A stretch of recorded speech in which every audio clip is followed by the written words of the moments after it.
Night had just begun its slow descent over Grand Blanc Township when the first flicker of danger appeared, subtle, almost invisible, like the warning breath before a storm. It was Sunday evening. Quiet in the way only small Michigan towns could be quiet. The Latter-day Saints Church off Saginaw Road stood tranquil beneath the fading light, its soft white steeple pierced against the sky like a symbol of safety, of routine. Of faith lived in ordinary ways. Inside, a handful of church members lingered long after service. They were talking, cleaning up, laughing softly, the gentle hum of community. In those calm final minutes of the day, no one suspected that someone who carried a storm inside himself was already on the road, driving with a mind full of hatred, fire, and finality. He was alone in his truck. Knuckles bone white around the steering wheel, the engine roared like an unspoken scream. Whatever had shaped his hatred, hours of internal turmoil, online conspiracy pits, a warped resentment had molded him into something dangerous. Something fueled by anti-Mormon rage so hot he felt it physically. Each mile brought him closer to the church, and closer to the violence he had already convinced himself he had to unleash.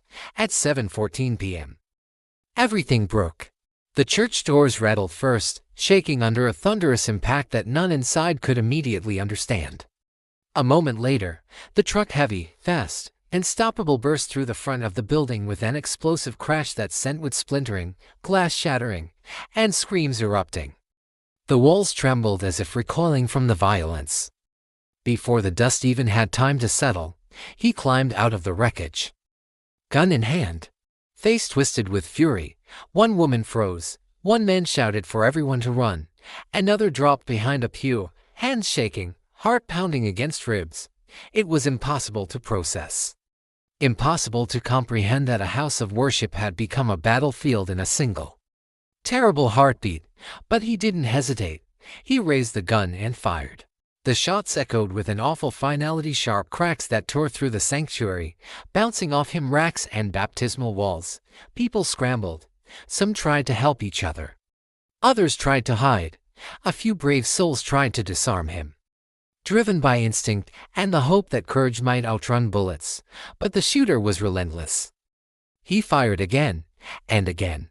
5 people would be dead by the time it ended, including him.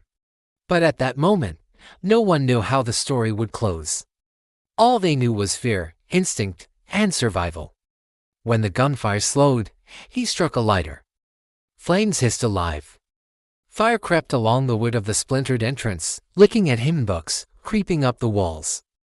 Smoke began to rise, twisting into the air like dark, choking fingers. Through the haze, the survivors saw him standing in the center aisle, surrounded by fire, eyes hollow and distant as though he had already left this world in his mind. The heat intensified. Alarms shrieked. Someone dragged a wounded man toward an exit that no longer existed. Another pounded on a side door that was jammed. Outside, neighbors rushed toward the scene, helpless, watching flames dance inside the shattered building. The assailant took his final action, and by the time first responders arrived, the chaos had turned into devastation. Firefighters forced themselves through the smoke-filled sanctuary, searching for survivors. Stepping over charred fragments of hymnals and melted pews, police secured the perimeter. People from nearby homes gathered in shocked clusters, whispering through tears, unable to grasp how a place of peace had become the center of such targeted violence. The final death count, 5 lives lost, sent a cold tremor through the entire state. Among them, a teenage boy who stayed after service to help clean. A father of 3 who volunteered every weekend. A gentle widow who came early and stayed late to straighten chairs. A church member who had tried to intervene to stop the shooter. And the shooter himself, consumed by the hatred that brought him there. The FBI arrived swiftly, and their announcement spread nationwide. This was not random. Not accidental. Not mental confusion or sudden madness. It was targeted. The motive was anti-Mormon sentiment, a hatred sharp enough to justify, in his own mind, an act of mass murder. Grand Blanc Township felt its innocence shatter. Families who had once walked their children past the church on warm evenings now paused and stared at the charred building, unable to explain the unexplainable. Faith communities across Michigan held vigils. People lit candles on sidewalks, prayed in parking lots, and held each other close under the cold November sky. Parents hugged their children for longer than usual that night. Even those who had no tie to the Latter-day Saints felt the loss, because a wound like this doesn't stop at denominational lines. It cuts through neighborhoods, through hearts. Through the quiet assumption that certain places are safe, reporters tried to piece together motives. Investigators sifted through the ashes and evidence.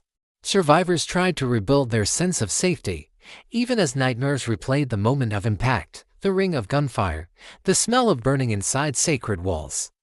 But the story didn't end there, not really, because in the aftermath, something else came alive in Michigan. Something stronger than hatred, a wave of compassion. Churches of all denominations volunteered space for displaced members.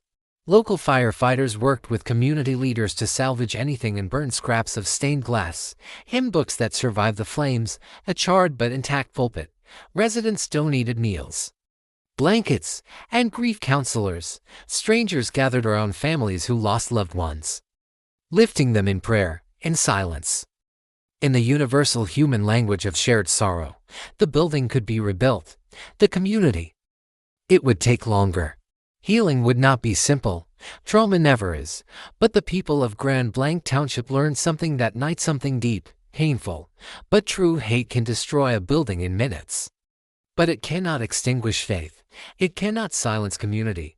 And it cannot erase the memory of those who lived full, meaningful lives in a place meant for worship, not war.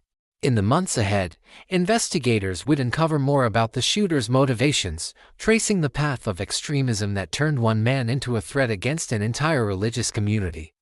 The FBI would continue to call it what it was: targeted violence, fueled by prejudice, carried out with deliberate intent. But the town, wounded, grieving, determined, would continue to gather, to remember, to rebuild. The flames were real. The loss was unbearable.